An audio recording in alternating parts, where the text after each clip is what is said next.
I had nothing to do with that other than they asked me to make a speech. I showed up for a speech. I said, I think it's going to be big. I went to Nancy Pelosi and the mayor of Washington, D.C., and the mayor put it back in writing, as you know. I said, you know, this is going to be a very big rally or whatever you want to call it. And again, it wasn't done by me, it was done by others. I said, I'd like to give you 10,000 National Guard or soldiers. They rejected me. Nancy Pelosi rejected me. It was just 2 weeks ago. Her daughter has a tape of her saying she is fully responsible for what happened. They want to get rid of that tape. It would have never happened if Nancy Pelosi and the mayor of Washington did their jobs. I wasn't responsible for security. Nancy Pelosi was responsible. She didn't do her job. The question was about you as president, not about former Speaker Pelosi, but I do want Vice President Harris to respond.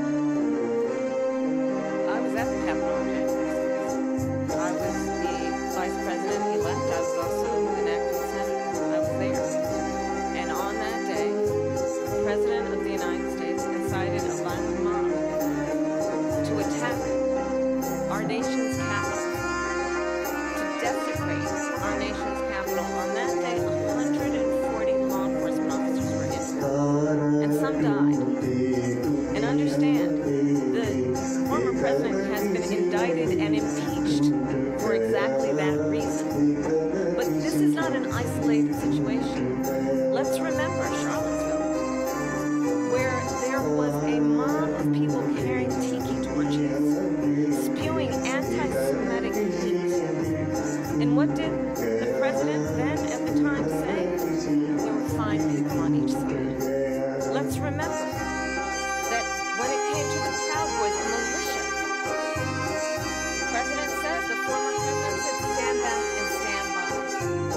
So for everyone watching who remembers what January 6th was, I say, we don't have to go back.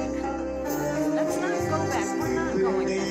It's time to turn the page. And if that was a bridge too far for you, well, there is a place in our campaign to stand for country, to stand for our democracy, to stand for rule of law, and to end the chaos, and to end the approach that is about attacking the foundations of our democracy because you don't like the outcome.